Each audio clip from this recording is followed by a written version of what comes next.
we're working. Let's find out.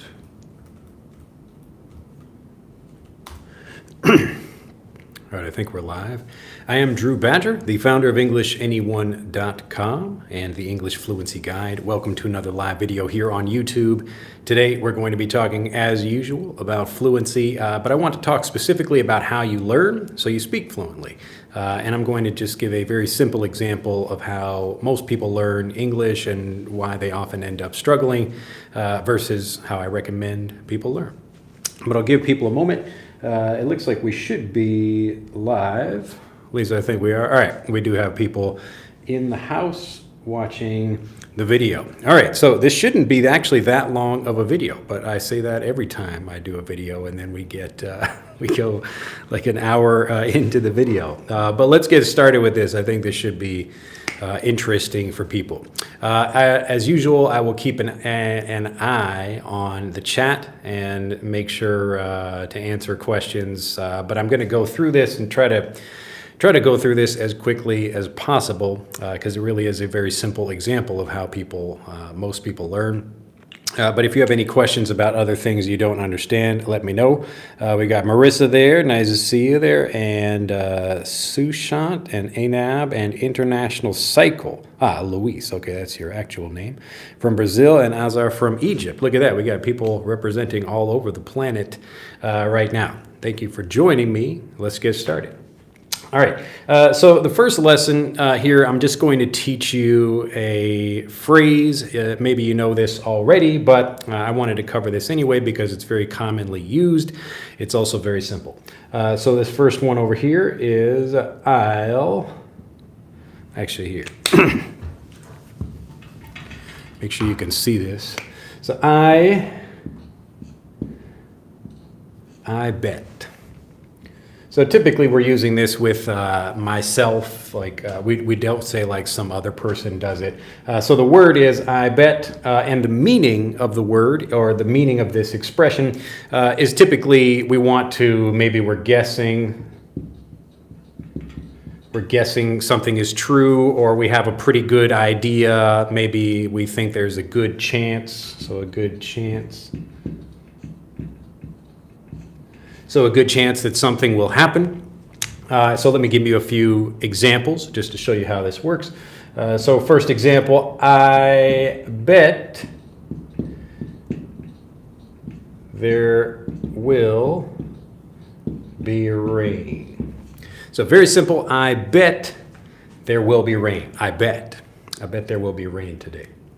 So basically what I'm saying is there's a pretty good chance there will be rain today. And because usually I'm betting just like I bet on a card game, I'm kind of putting my money into that, like if you're gambling at a casino, that kind of thing. So I see a bunch of clouds in the sky looks a little bit dark, so I bet, yeah, so and I've got, has a nice example, I bet you were out last night. So in that case, maybe you look at your friend and you say, hey, like you look kind of tired, or maybe you were out drinking or something like that. I bet you were out last night. So let me guess is a similar kind of thing. So let me guess, like I bet there will be rain. I'll give you another example. I bet he is strong. So I bet he is strong. So maybe you look at somebody, or even you look at like an animal or whatever, like a horse or something, and say, wow, like, it's like pulling something very heavy, or it just looks very big, it looks powerful. Oh, I bet he is strong. So again, very simple pattern here. We're just talking about maybe something is, or we guess, or something like that, but we can probably be, maybe let's say we're like 80 to 90% certain that something is true. All right, so I'm guessing like we have a pretty good idea. I bet we will get some more people watching this video. I bet we will. And that's because we typically get, a certain number of viewers, and people will go into, we'll have a few people at the beginning and then more people join as it goes on. So I bet we will have more people watching. So just put that example up there. I bet we will, actually, I'll make this even easier. So I bet more people will join us. So I bet more people will join us. I bet more people will join us in this live video here. All right, so pretty simple. We've got the target expression here, I bet. We've got the meaning of something like that, like you think there's a good idea, there's a good chance, and then we've got a couple of different example sentences that show how it works. Pretty straightforward, right? Pretty easy, typical kind of English lesson over here. All right, let me go back, check chat, make sure, see if anybody has any questions about that. It looks like we're all right. So yeah, Sadim is saying, I bet equals I. Well, you would say I think, T-H-I-N-K, T-H-I-N-K, I think, but it's like, I think this is stronger than just I think something. Like, I think it will rain, you can say that, but I bet it means there's like a really strong chance. You think there's a good chance it will rain. There will be rain today, all right? So yes, you could say just I think, but this is even shorter, even easier, more native sounding. It's just when you see something, okay, this means maybe we will have rain or whatever. So you see me come in the morning, we work at the same office, and I'm just like looking very tired like this, and you say, oh, I bet you were working all night, or I bet you were up all night, okay? So again, we don't know for sure, we're guessing, but this is a very simple way to express that idea. So this particular pattern, I bet, but it's typically you doing something. We can't really say you bet something because we don't know what other people are thinking. But you can also just say, like, there's a good chance that something will happen, okay? But I bet is the simplest, easiest way to express this idea. All right, pretty simple, I bet. I bet. Well, and Monster Boy, that's a nice name. Says hi, everyone, and Big Man. We got Big Man and Monster Boy. Look at that, together. Hello, best English teacher. How are you? I'm so excited to be here. Well, welcome.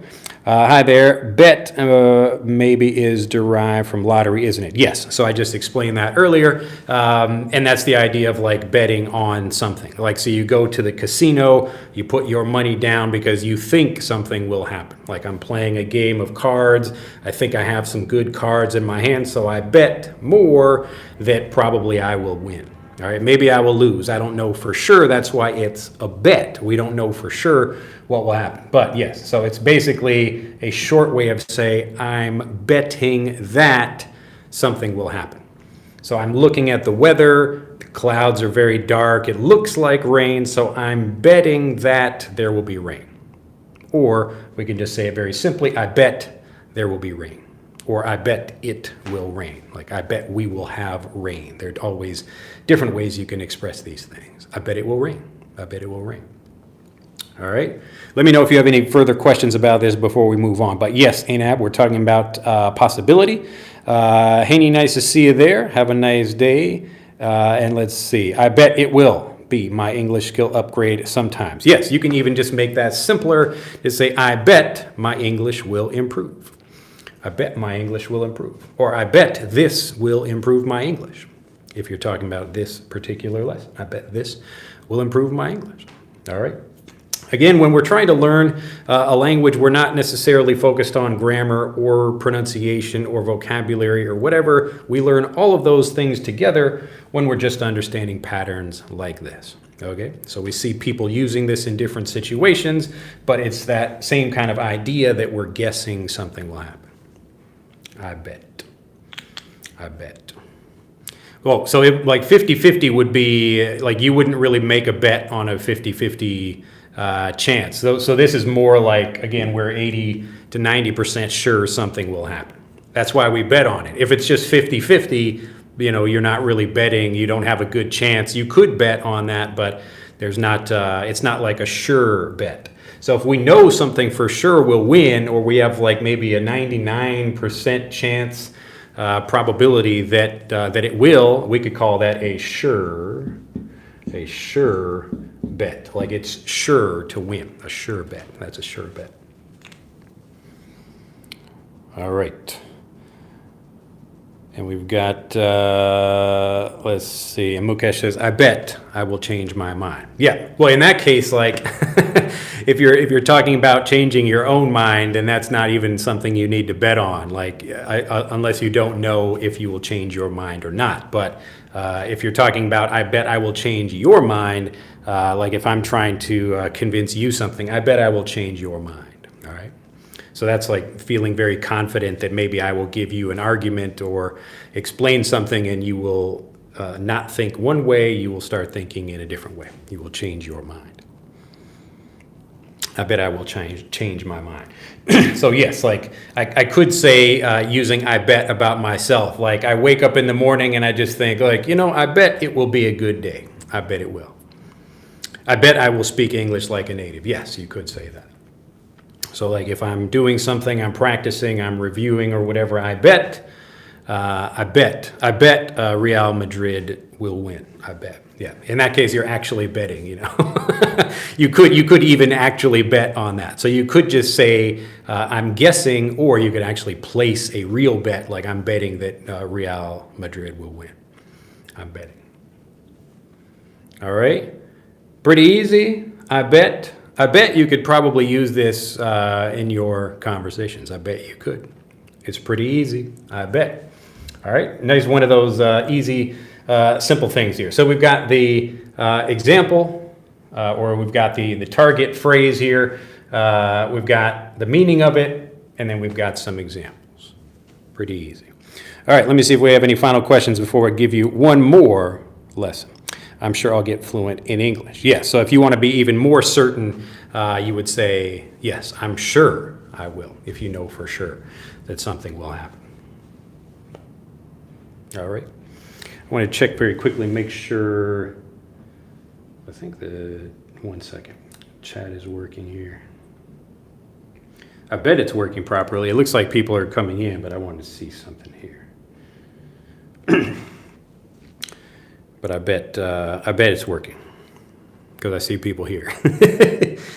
But anyway, all right. So I'm going to I'll keep this example up here just because I want to contrast it with another thing that I'd like to teach you. I'm going to erase some of this though. One second.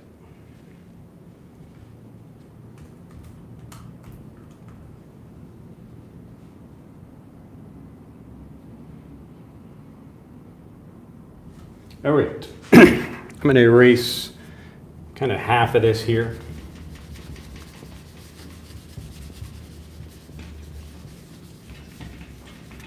And I'll give you another quick lesson. All right, so the next thing, so we had I bet, and that means some kind of guessing or you believe there's a good chance that something will happen. And then over here, let me make sure I've got enough space and mark this over here. Okay. Okay, that's actually quite a bit of space. All right, let's see. What did I want to do? Now I'm like forgetting the. Okay. So the other thing I wanted to teach you is end up. All right. Let me give you some example sentences of this. So end up. I was actually feeling very tired today, but I ended up going to the gym anyway. So I was tired, but I ended up going to the gym. I was tired, but I ended up going to the gym. I was tired, but I ended up going to the gym. Let me give you another example. I was tired, but I ended up going to the gym. Let me make this a proper capital letter here. My friend, F-R-E-N-D, my friend. Man, my writing is horrible. I can't believe I ended up becoming a teacher. I had not planned on this. I ended up becoming a teacher. So my friend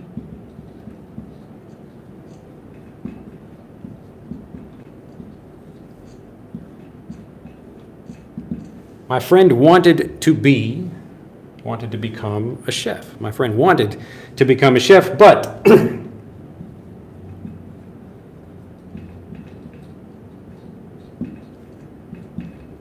so she ended up becoming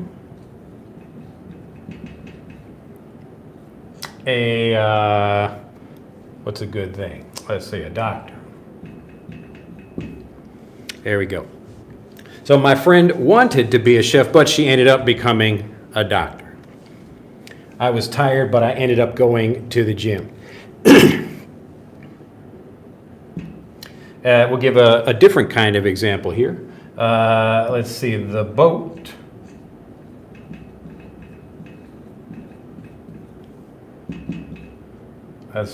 ended up in Japan, where I am. The boat ended up in Japan. So the boat was going to New York City, but it ended up in Japan. The boat was going to New York City, but it ended up in Japan. Let me highlight these here. So to end up, wanted to be a chef, but she ended up becoming a doctor. The boat ended up in Japan. I ended up going on a business trip. All right, now let's see if we can figure this out. So I ended up doing something. I was going in one direction, but I ended up going in a different direction to end up doing something. All right, I hadn't planned on that, but that's what I was doing, or that's what happened in the end. All right, so the start of something over here, my plan was to go this way, but maybe something happened and I ended up, the end was over here. So the start was maybe this plan or this intention or that direction, but I ended up going over here. All right. Access 014 says, I just get an aha moment from your speech. You said, I was not planning to be a teacher. So the explanation is without planning. Look at that. Ooh, somebody got it. Somebody got it. Is there a difference between finally? So remember, ending up is not just talking about how something finally happened, like in the end I became a doctor, maybe, but it's also talking about how we did that thing. All right? Timmer says, can we use end up only for past time? Well, like we can talk about maybe in the future potentially something happening, like I might end up doing something. Like today, I have a plan to do something, but I might end up doing something else. I don't know. I might end up going someplace else. So I'm supposed to meet my friend today, but I might end up doing something else. I don't know. Maybe. I might end up doing that. But let's see. So Azar says, I ended up going on a business trip. Now, if you just tell someone I ended up going on a business trip, they will assume you were probably planning on doing something else instead. All right. But Access 014 got it. Now let me go back and take a look at kind of these both of these lessons here and show you something important about learning. And this is something that a lot of people don't notice, but when you see it, when you get to compare the difference between two lessons like that, it becomes very obvious, and you can see why it would be a very good thing if you want to end up, or if you want to become fluent. If you want to end up fluent, maybe you're not becoming fluent now, or that wasn't your intention, but maybe that's where you end up. I think a lot of people here actually have the specific plan of becoming fluent. But, so let's look at this here. So here, we're introducing something first. We've got our target word over here. We got our target or target phrase in this case. So in this lesson over here, we're talking about I bet. And then what do? I give you the definition or explanation of what it means. So we got our definition, explanation over here. And then I give you a couple of example sentences. Okay. So what's missing over here? What are we missing? What did I not do? What was different about these two lessons? See if you can figure that out. I bet you can. It's pretty easy. So we've got our setup over here. We've got the setup over here. We've got the example sentences. Obviously the thing missing, yes, it's the definition of the word. Now, why did I do that? Why would I not give you the definition of the word before giving you the examples? Any ideas? This is a little bit of a lesson also for teachers because I do get some people asking me how to keep their students motivated and excited to learn. This is a big part of that. So we've got the phrase here, phrase over here. We've got example sentences over here, example sentences over here. It's basically the same kind of lesson. But because I don't give you the definition first, access is again correct. I'm giving you the chance to guess it yourself. Okay? So the explanation is kind of missing over here because if I just tell you what something is, you're less likely to remember it and really understand it and try to think deeply and actually try to figure it out. But when you understand it, when you have that aha moment, when you think, like I was tired, but I decided to do this, I had a plan, but I ended up doing this instead, you get that aha moment without me giving you the explanation. So I don't really like giving this kind of lesson. I sometimes do because it's quick and easy to explain, but especially for people that are learning by themselves, when you're getting lots of good examples, often without trying to give yourself just like a definition of something, if you can figure it out from context, you will really get that aha moment and feel a lot more confident about using the language. All right. So I'm happy to see there was an example of that. Somebody ended up having the aha moment from this example. Okay? So most teaching is typically like this, where, okay, class, here's a word or phrase, then I'm going to give you a translation or a definition or, whatever the thing is, or I'm going to correct you. Maybe you just start saying something and I say, no, that's not correct, you should say it that way. But if you don't really understand, if you don't feel sure about what you're saying, then you're probably not going to use it well. So again, I can do this. It's certainly fast and easy to just give you a definition. But will you remember it? Maybe. If I do this correctly, it's still basically spending about the same amount of time teaching something. But this one should feel different for you if you understand it. And if I'm doing a good job of making the lesson clear, if I'm not standing in front of it, you should feel more confident about how it works. All right? So when you're either learning by yourself or learning with other people, I know it seems like a little bit more work. You can see really it's basically the same amount of time. It's not even like this way is giving you a lot more to think about. It's just, okay, I've got a target thing I'm looking for. And sometimes in a conversation, you might not even know what the word is. You might begin with just something you hear in context like that. So maybe you're in a conversation or you're watching a TV show or a movie or something, and you hear an example like this. I was tired, but I ended up going to the gym. And so when you think, look at that, we've got that word but in there, so maybe that means something about the opposite. So I was feeling one way, but I did something else instead. But again, hearing multiple examples of something, that's what really allows you to understand the thing really well. So if maybe one example doesn't quite make it clear for you, a few more, that naturally varied review will help you understand the language and understand the language by yourself. You will feel that aha moment, and so it will stick with you and you will remember it and use it a lot more confidently. Okay? And look at that. I promised this would be a shorter video, and here we are.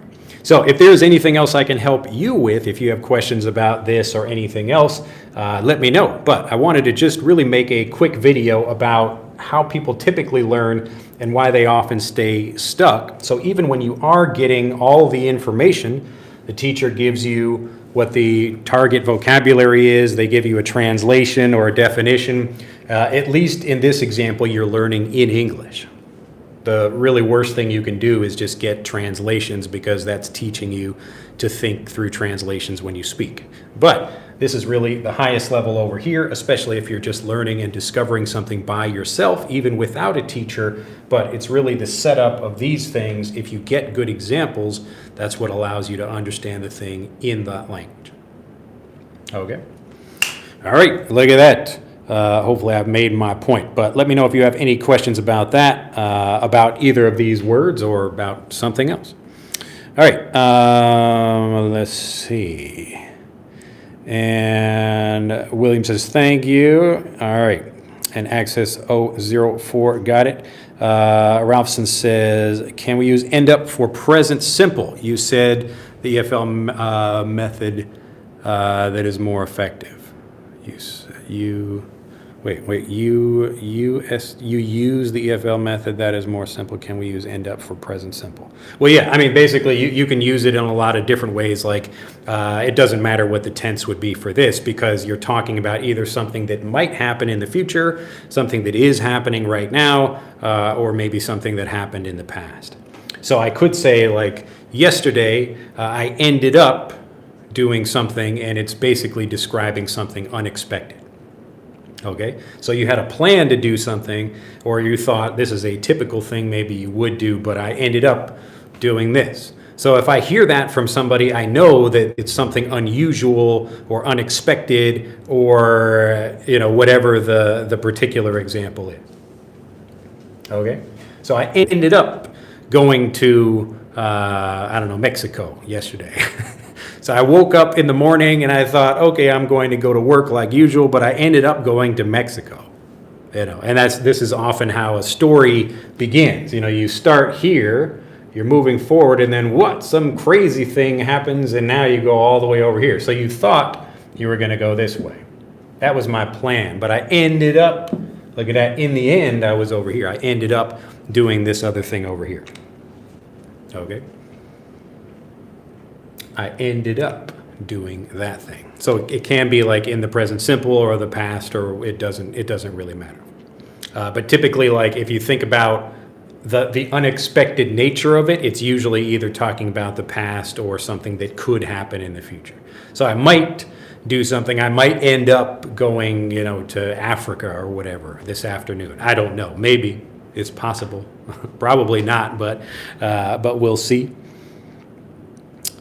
All right. Nasser says, hello from Houston, Texas. Access says, thank you. I have the best teacher. Well, you are too kind. If you enjoy the video, do click that like button. And if you'd like to learn more about how this works, actually, you can get the book, The Strangest Fluency Secret, because I actually talk about this exact process where you get to discover things for yourself and how it works, and actually how you can become a confident speaker even before you have people to practice with. I know it sounds odd. That's the whole idea of The Strangest Fluency Secret, but it's very simple once you start understanding the language this way. Padre says, sir, I'm still confused about the difference between can, may, might, could, should, and would. All right, I'll make a quick note about this. I've made videos about this. You can actually just search for modal verbs or anything else you're interested on. Just look for my channel about those specific things. But remember, another thing I want to point out and just make clear about this kind of learning in general, or how you should be learning, what we're doing here is not necessarily focusing on the vocabulary by itself. It's always understanding the vocabulary in some situation. Okay? So we're looking at, I bet there will be rain today, something like that. Or I bet he is strong, I bet more people will join us. And look, I was right. So I bet more people will join us. This is like both the past and the present. Isn't that interesting? Like yesterday, I bet that something. But now, I bet maybe in the future something will happen as well. I bet. All right? But when you're looking at these things, we're looking at a particular thing for a situation. I also talk about this in the book, and why it's so important to connect vocabulary with situations. Because if you just look at vocabulary by itself, like if you give an example, like you just threw, what was that? Maybe 5 different words. It's like can, could, would, should, or whatever. What was that example? Yeah.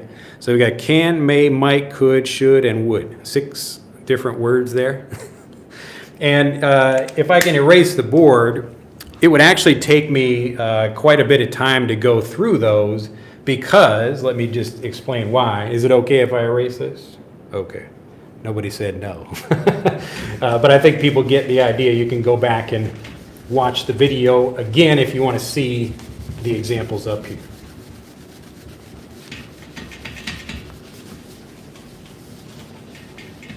It always takes a minute. I want a digital whiteboard so I can just write this stuff up here.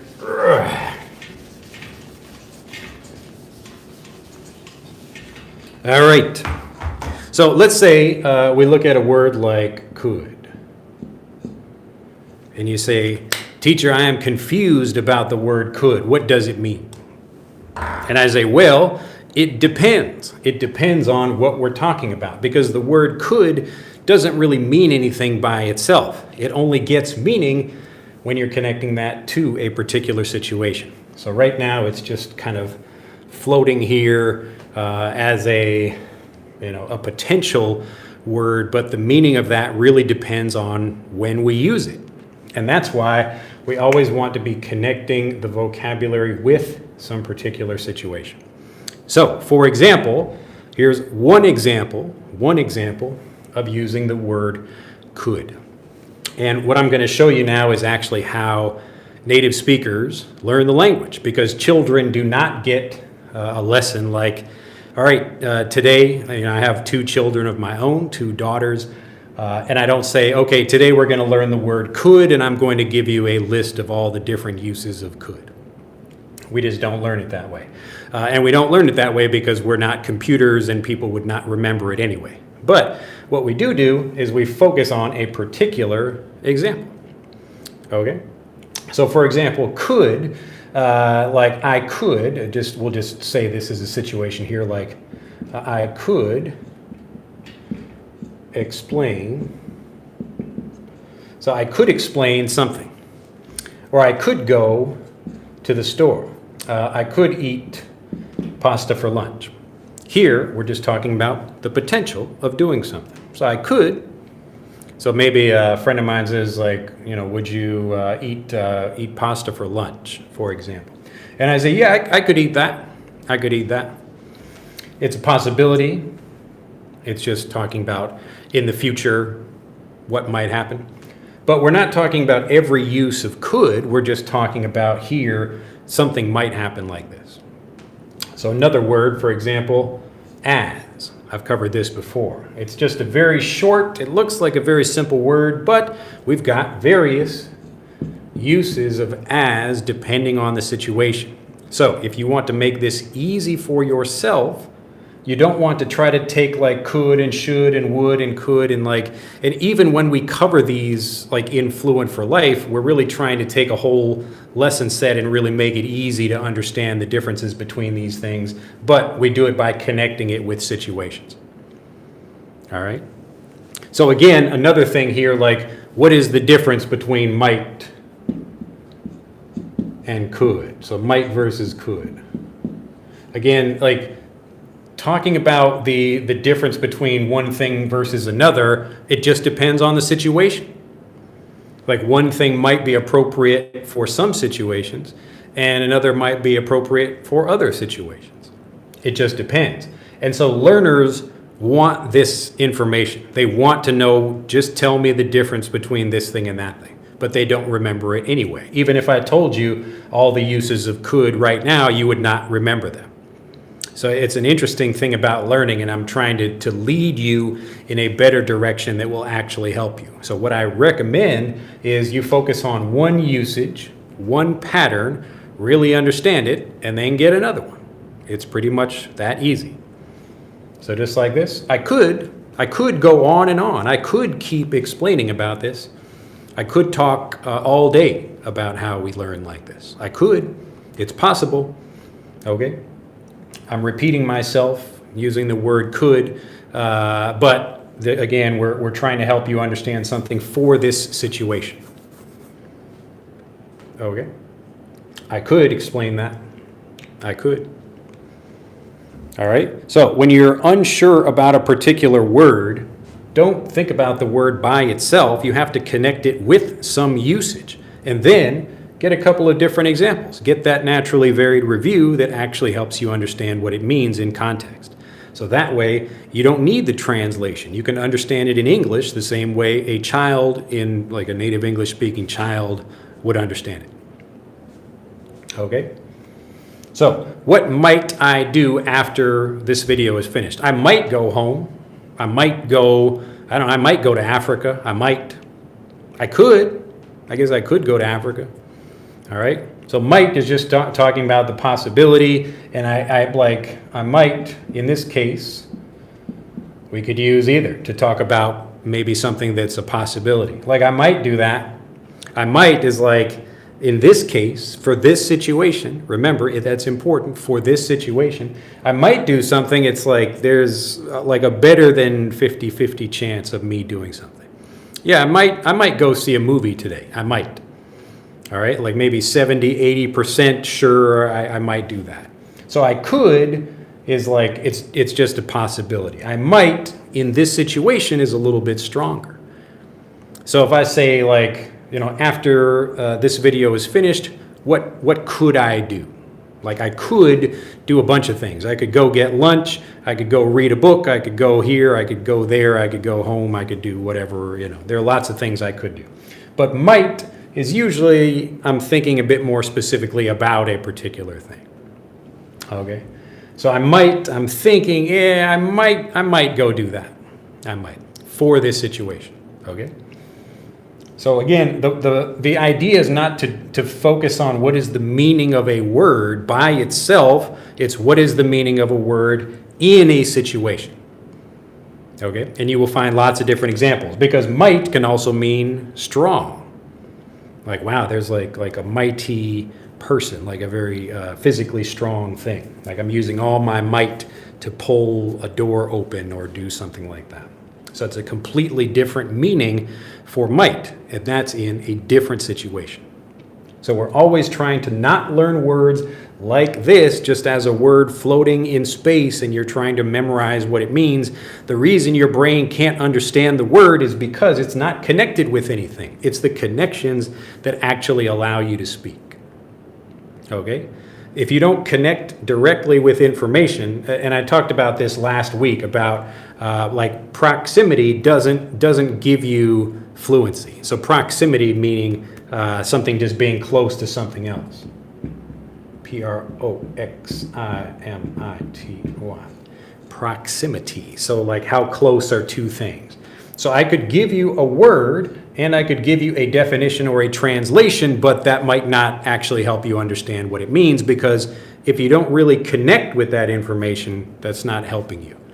You need to actually make a connection with the information somehow. That's what gives you the aha moment, when you feel that connection with something in the language. So you learn something new, but usually this works better when you're getting a specific situation with examples like that. All right? So we don't want to just say like, what does could mean? If you ask any native speaker what a particular word means, they will just connect it with a situation. They will say, it depends on when you use it. I could explain every use of could. I could do that, but it would probably not help you. Okay? So rather than trying to memorize a bunch of different examples, which will probably not help you, it will probably not help you to do that. Now, I know why people like doing that. They like doing that because they know, like, okay, here's a checklist. I know there are like 10 different uses of could. If I just remember all of these uses, then I will feel confident. But it never happens like that.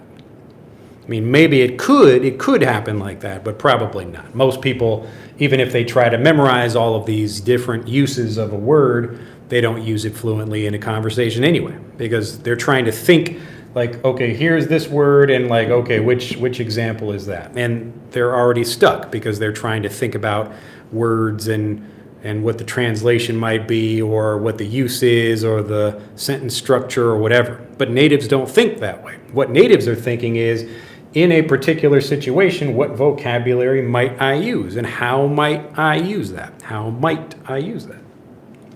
All right? So, if you're curious about things like what does a specific word mean, always remember that you want to have a specific meaning for a certain situation. Because you go to Google and you look something up, it will give you a bunch of different examples, especially the word could, because it has different ways to be used. Okay? So if you'd like to see more of that, you can read my book, or even just go right here on YouTube on my channel and just look up like could versus should. I have a whole series of videos that covers things like this. But it helps you understand it like a native rather than you trying to think about it like a student. So I promise you, it's going to be much more difficult for you to try to memorize lists of words like this. It will be much, much easier for you to just understand specific patterns and then start using those. Okay? So you can, that's actually the kind of way that children learn, and you can do it much more easily that way. All right, let's see. Azra says thank you, and Davis says thank you. Hello from Thailand. And if I'm pronouncing this correctly, let me see here. Tai Sobang says, I can't believe such a wonderful class is free. Thank God. Yeah, it's my pleasure. Yeah, this is, it's very easy for me to do, but I want to make it clear for people because most people are not learning this way. Most people are learning the traditional way, like I showed at the beginning of this video, where they get a word or a phrase, here's a definition of that thing, and then we'll look at a few example sentences. But typically for natives, it's the opposite. You usually get some kind of situation, and then we learn the definition of things from that, and that's how you build the vocabulary. Okay? All right. Let me go back through these pretty quick. All right, I've been trying to do a faster video today. We'll see if it works. Malgorzata, nice to see you there. Martin, hello from Mexico. Look at that. We're just talking about going to Mexico. Susie says, fascinating. Greetings from New York. Peter says, hi, everyone. Could I say that I ended up becoming fluent in English? Does it mean that I'm joking? No, it just means like maybe you had not intended to do that, or you were doing something else. Like I thought I was going to, for example, I worked in, let's see, like let's say I go to the United States on vacation, and then I get a job working in some American company, and I end up getting fluent in English because of that. So it's possible that you could, again, have or like develop fluency or get a goal, whatever that thing is, even if you had not intended it. And so that's where the end up usage comes from. So I ended up doing that thing. So nice to catch you live. Yep, nice to see you there. Mendes says, hi, my English teacher. I'm just joining you from South Africa. So access again, here's an example combining the two. I bet my friends will come to the party, but I ended up alone. Yeah. So you could say, in this case, you would be using bet as the past tense. So yeah, that's correct though. So I bet my friends will come to the party. So you would say like, I bet my friends would come. Like you're talking about something happening in the past and now you're talking about it. Like what actually happened, but I ended up alone. So I bet my friends would come to the party, because you're talking about now the actual situation of the conclusion of what happened with that. Anna says, it's high time you taught us the real secret to fluency for free. It's time plus past simple form. It's time plus past simple form. It's high time you taught us the real secret to fluency for free. I just showed it to you for free. You just saw it. So in this video, you know, I talk with people about what's actually required to get fluent, and it's really not that complicated. But most of the people I help, it's specifically people who know quite a bit of English, but they actually don't feel certain and confident about what they want to say. But if you do, if you can feel certain and confident, then you can speak. That's really it. But most people, if I can make it like here, let me erase this.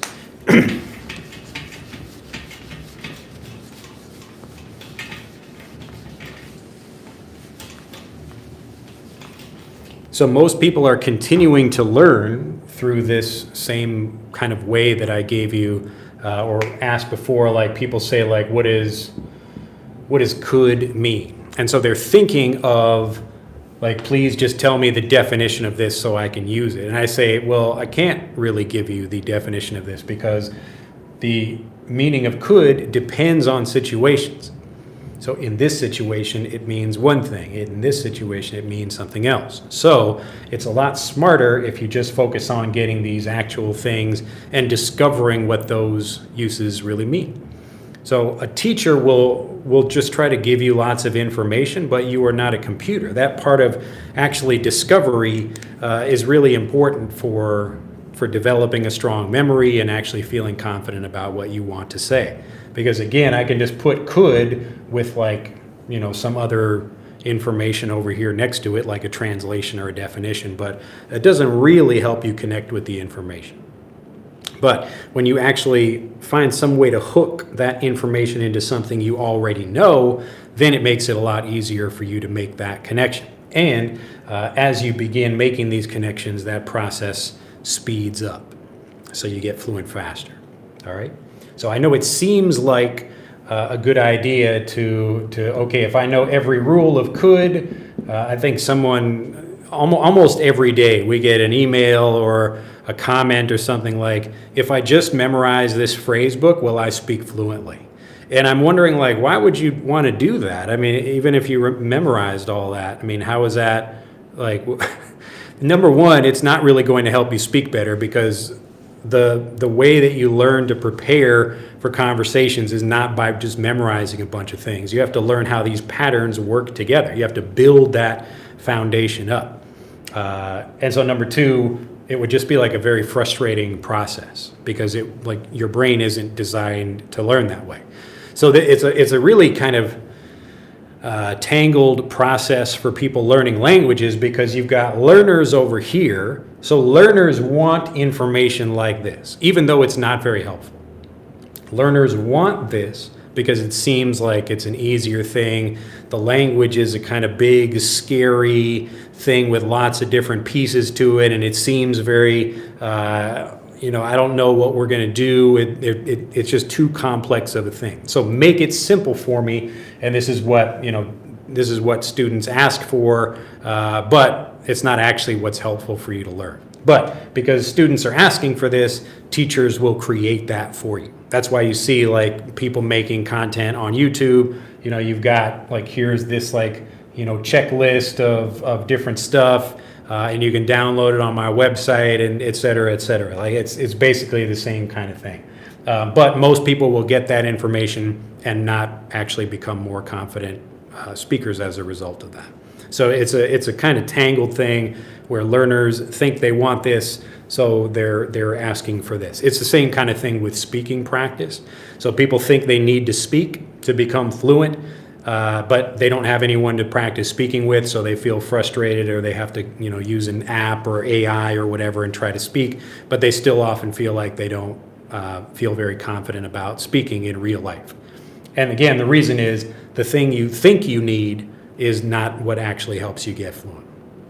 So instead of worrying about stuff like this, pick specific things like the vocabulary and then get connections with that are easier for you to understand. So like the examples I've given you in today's video, or any of the other videos I make, or my book, which you can get at the link in the description below this video. So my book is not a checklist of things you can, like, here's how to memorize the word could, because it wouldn't help you speak better even if I told you what that was.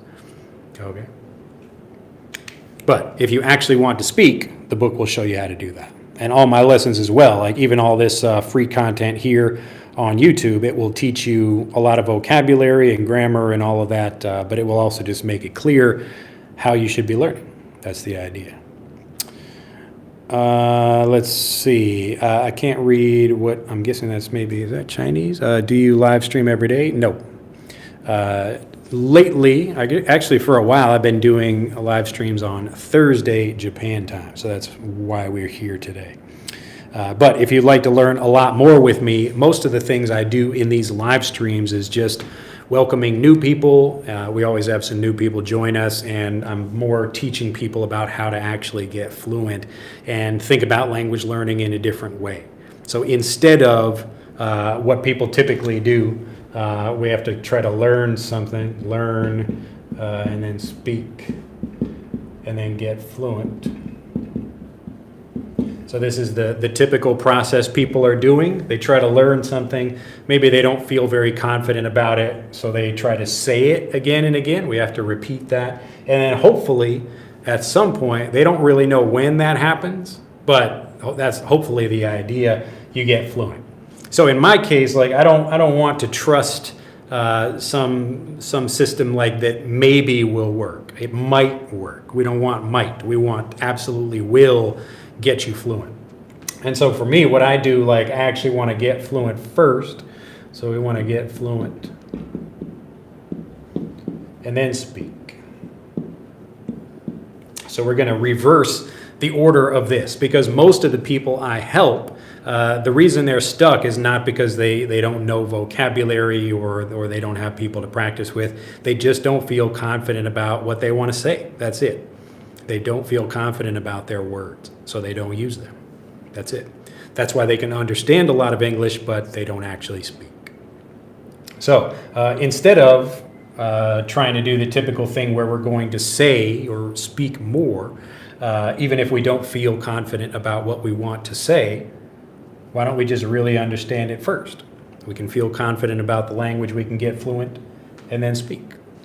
All right, so especially the people who watch my videos where they know quite a bit, they can understand what I say. They say, Drew, I understand everything you were saying. Why can I not speak fluently? And I say, well, you got this level of understanding here where you can follow me, but you don't have this level of understanding where you feel certain and confident about what you say. It's always much easier to understand things because you don't need to feel certain about everything you're saying. Okay? So, again, if you're really trying to get fluent, I can explain more here, but the basic idea is in really all of the videos I do or in the book that I wrote. And you can get that by clicking on the link in the description below this video. All right, let me see if I can go through a couple more of these. All right, so what's the difference between might and could? I'm a little confused. Yes, Teamer, I caught the answer. All right. Yes, so again, like, when I'm typically answering questions like that, like what is the difference between this and that, it still depends. So it's more difficult for you to think about, like, I know you want a clean answer. Learners always want a clean, easy answer, but the language often doesn't work like that. Like, what is the meaning of the word go?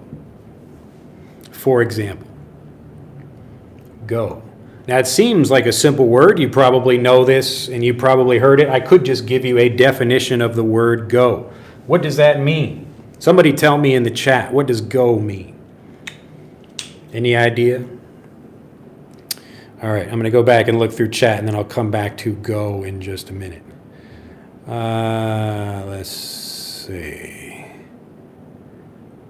All right, Daniel says, hey, can you create videos doing and talking daily topics? It's comprehensible input. Would be great to see the interviews like you do in the past. That's what we do in Fluent for Life. It's already available. It's waiting for you right now. If you would like to see that, you don't need any more content. It's already done. Just click on the link in the description below this video. And it says, I might go home. And Ranjith says, most of American government employees are not paid due to government shutdown. Drew, please comment. Thanks. Well, what do you want me to do about that? Like, what should I do about the, you want me to comment on that? I don't understand. And it says, I could go home, but it is very cold. Padre says, oh, thank you, teacher. Your explanation is easy. You would say easy to understand for a basic grammar student like me. Glad to hear it. It might rain today. Maybe it will rain today. That's right. As it says, as someone learning the language, your method and explanation is great. Thanks. It's my pleasure. If you'd like to know more, if you don't already have the book and you want to see how all this works, click on the link in the description below this video. Mikhail says, might for opportunities, could for abilities. Yeah, I know Mikhail is like always very good about trying to give definitions and like here's a quick way to remember that. But number one, that's not always true, and number two, it's probably not going to help people very much when they're trying to use things. The purpose is not to be in a conversation, then have to think about what is the rule and then try to use that. You want to just be able to have your language flowing automatically. And so knowing the rules often doesn't help you do that. All right, thank you, very nice. And Khalid says, you are the most professional and popular teacher ever. God bless you. Well, I don't know about most professional or most popular. I don't think either of those are true. I've got just a t-shirt on over here. I like to keep these lessons casual. You know, I don't need to wear a suit and tie. But thank you. If you enjoy the videos, do click the like button and share them with others. Historia en minutos. Minutos, yes. Hello from Peru. Oh, MBO, nice to see you. Is call out mean to criticize? Yeah, I mean, in some cases it can. Again, in some cases it can. If I call someone out, like if I see a government official doing something and I'm saying, hey, why didn't you do this? Like I'm calling attention to that. I'm calling that person out for not doing something well. So yeah, I could be kind of criticizing them in that way. Says, hola, and Timur says, I might be late. And Faustina says, hello from Argentina. Timur, I was found interesting example on internet. You would just say, I found an interesting example on the internet. He lifted the box with all his might. Yes, there you go. He might have might. There you go. Look at that. Maribel, nice to see you there. Might makes right. Yeah. And again, if you just look up a bunch of examples of things, you might not understand what they mean. So the point is not to get every example of might. It's to understand a particular use and that pattern and then get a bunch of examples until you understand what it means. And then you can use it confidently. If you can't use it confidently, you don't really understand it. Okay? So that's what we're really focusing on here. Maribel says, oh, I see that you were talking about being late. I didn't answer. Prasad says hello from Sri Lanka. I might catch a cold. And let's see, what does that say? Teach, is that teach Opal? Teach Opal? Wow, it is also Thursday in my time. Yeah, it's Thursday for a lot of people, I think. I bet. Maribel says, that happens to me. I can understand everything you say. Yeah. Moving forward, but I don't understand music in English. Yes. So again, there are different levels of English. So the English I'm giving you now is a little bit easier, simpler. I'm not trying to give you lots of difficult phrasal verbs or idioms or, I mean, music is a whole different level. And again, it takes time to understand things like that, and you need to basically have a bridge to get you from this level to understanding that level. So if you're only listening to English language like lesson videos, then you're going to have a harder time understanding real content. You need to make sure that those things are actually teaching you the real conversational English that people use, but also helping you understand it so that you can use it as well. So if you want to especially get to the point where you can speak, that's what I focus on. All right, move from location A to location B, change positions. All right, I don't even know what people are talking about here. I'm a little bit lost. Maria from Brazil also says, bye, teacher and language friends. MBO says, thank you. Pardon me. Get some of my water here. Been talking for about an hour.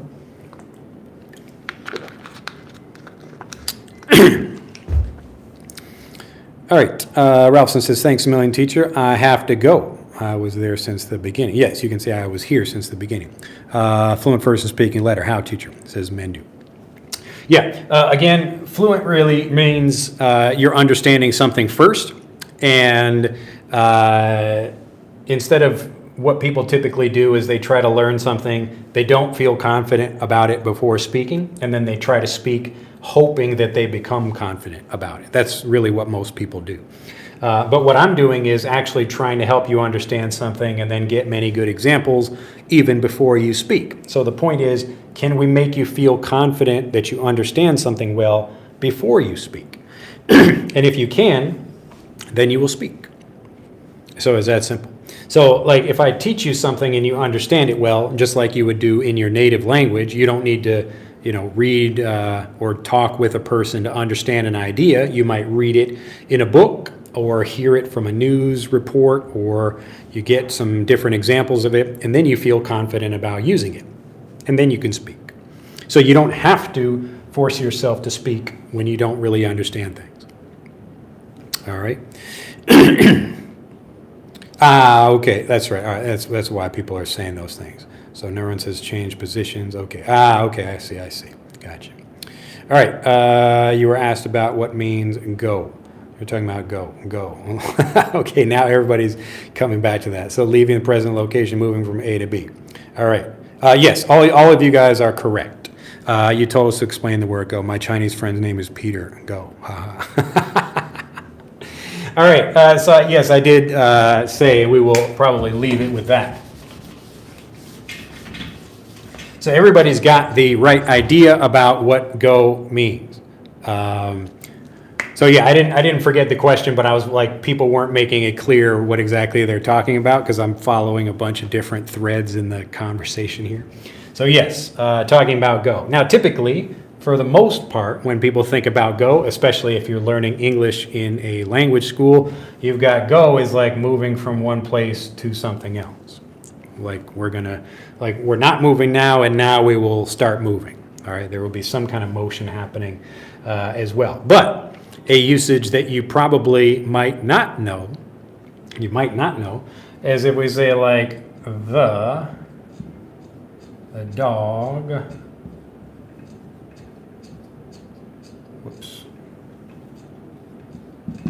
the dog goes woof. The dog goes woof. Now, what I'm demonstrating here is often how native speakers learn the language. And when like a native child hears the word go in many different situations, typically talking about moving, like I say, it's time to go. We are at the park and now we have to go home. We have to move from this place to this place over here. But when children are talking about reading stories, things like that, this is another word for say. Isn't that interesting? The dog says woof. So sometimes parents will say, what does the dog say? Like the dog says this, or the dog does this. But go is often another way of talking about say, where this is just one example, but like I was in a conversation with a friend of mine and my friend went, and then whatever the friend said. So I said, no, you shouldn't do this. And my friend went, yes, you should. Okay? So here, instead of said, we have went. Isn't that interesting? Now, the reason, again, I'm demonstrating this is because if we just try to learn the word go by itself as just what does go mean, you're losing an opportunity to really understand the language well. We're looking for what go means in different situations. So go could mean like moving somewhere. It could also mean to say something. So I was talking with my friend and he went, he was just talking on and on about something. I said no, and he went, yeah, it was just a different way of saying he said. All right. The dog goes woof. The cat goes meow. The cat says meow. Both of those you can use. But this is how children are actually learning the language. They're getting that naturally varied review of, in this situation, what are some different things we might say. They're not trying to learn what does go mean by itself. They're learning what something means in a situation. Okay? And if you get to discover that yourself, as many children do, then you will feel a lot more confident. You will make that connection even stronger when you learn something, and you will get fluent faster. That's why I teach the way I do, because I'm not trying to just give you a definition. I really want to help you understand something so you feel confident about using it. All right? The whole point of everything I do is to get you to the use part. It's not just understanding something. If you understand it but you can't use it, you don't really understand it yet. All right, you can follow what somebody says. That's a lot easier than feeling confident about using your own words. Okay? Does this example make sense? So here's a very common word. Everybody here knows what this word is, but most people do not know this usage. But any native speaker would know what this is. And so if you ask a native speaker, what does go mean? They will say, well, it probably means this, but wait, let me think. There are probably some other uses of go that we have. Okay? Makes sense? Any questions about that? Let me know if it is not clear. All right. Sala says, good morning. Zakin, if I'm pronouncing that correctly, hello, teacher. Can I know how long it takes to get fluency in hours? Again, like that's the kind of question a student asks, like, give me a specific time period. And the way I always answer this question, and I've answered it many times, is it depends. Obviously, it depends on like what exactly you're learning. But what I will say is that the fluency comes in an individual word or phrase as you feel confident about using it. So try not to think about fluency in general. It's not like fluency is just like up here. It's fluent in what? In particular situations, in particular words. That's why you can probably say some things well, but not others. So you're already fluent in some things if you feel confident about using them, but you are not fluent in others if you do not feel confident about using them. Okay? So again, if you're talking about how quickly can we become fluent in that, like who now feels more fluent about like this usage of go? Anybody? You should. So if you did not know this before, but you know it now and you think, oh wow, look at that, that's interesting, you should feel more confident about using it. So when we're talking about how long it takes to get fluent, it's really how long does it take to get fluent in a particular word or phrase, and then how quickly can you do that? So, okay, look, I understand what go means. Here's another use of go. Maybe I've got some others or whatever. And you don't have to just study all of these in order. Natives don't learn the language like that anyway. But we can be learning like a native, but much more efficient. And when we do that, we can really become fluent in general, like having good conversations very quickly, like in weeks or less. I mean, honestly, it depends more, like you're asking about how many hours would be like, I don't know, 10 hours, 24 hours or something. I don't even know. It depends on what I would be teaching. But I've never had the opportunity where I could just teach someone from zero and I was just working with them who didn't know the language at all, like in a certain number of hours. But yeah, I think I could get them talking pretty quickly because I would make them certain about the language in English so they would feel confident just like a native speaker would. They might not know as much, but that would be the idea. That's the goal. So how many hours does it take? I don't know. It depends on what you're learning. All right. Axis says this video went viral. I wouldn't say it went viral, but I've had other videos that have done much better than this. But yeah, I don't know. I guess people are interested in the topic, or at least staying in the video to see where it goes. That's an even more important part. Arpun says it's 7 a.m. Anab says barking. Eklund says, gotta go, Drew. Thanks for the lesson. Could have stayed longer, but my time goes and goes. All right, we'll see you later. Robinson says the EFL method is better than the ESL one in all senses. Yes. And so again, like what I'm trying to do is, number one, help you learn in English, but it's not just learning in English. It's also making sure you can understand what things mean even before I give you an explanation. If I can do that, then you will get fluent even faster.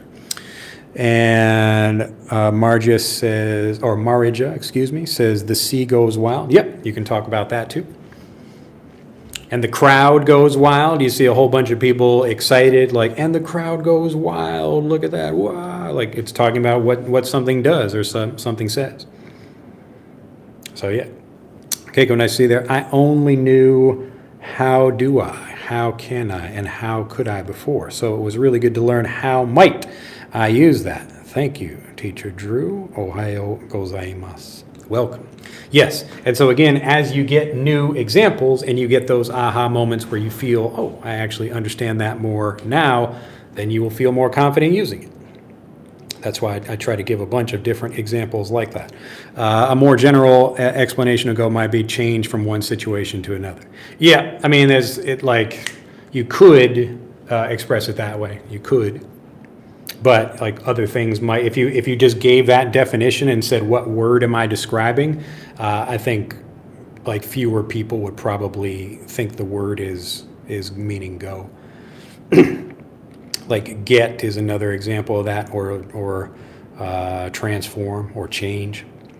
Susie says, great, go ahead. Raul says, does that example of go take the sense of direction?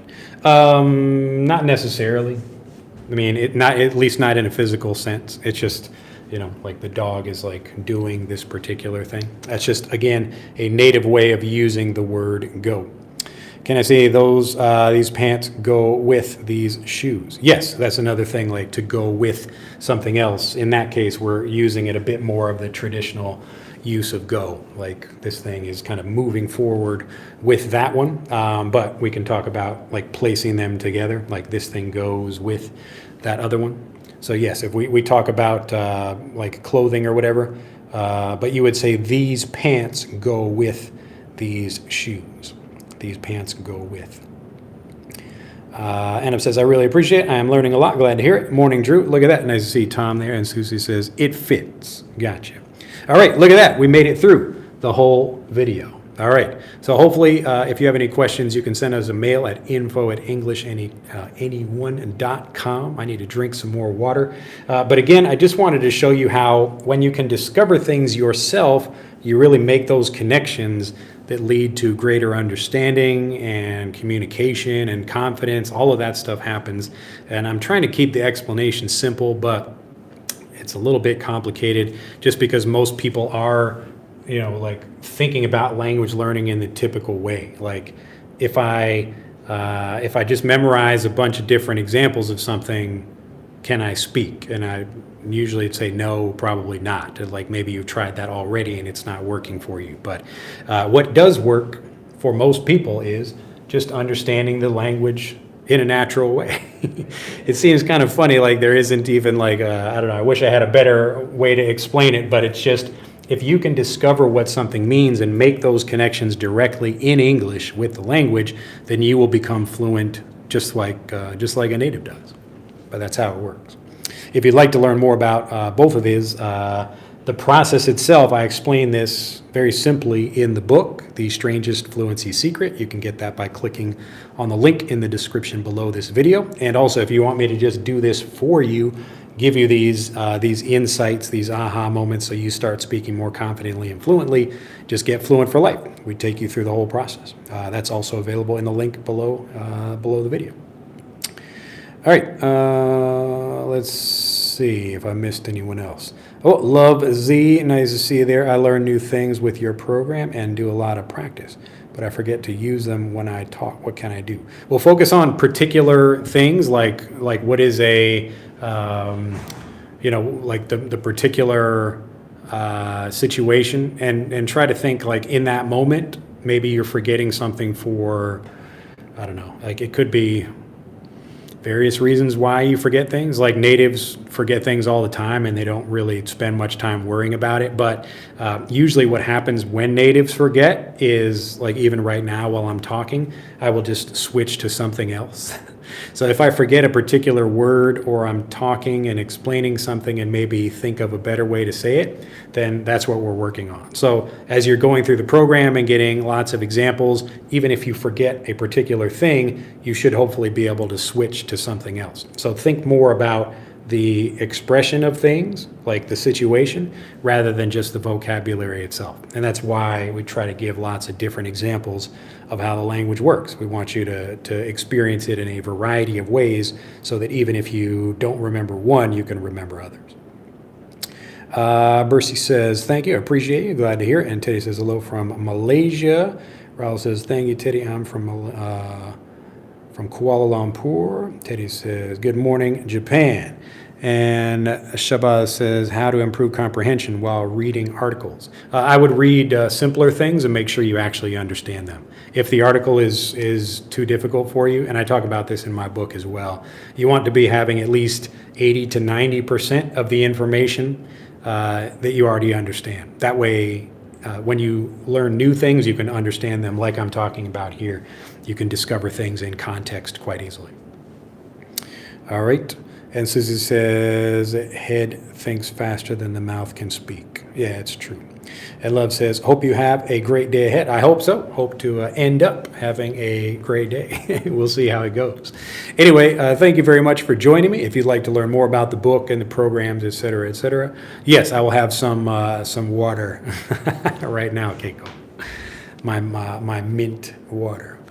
Let's see. Now I can understand I need some more water. And differentiate it from I need more water, I need some water. There you go. Look at that. As you get more into the details of these things, as you pay attention to them, and you will understand more and more.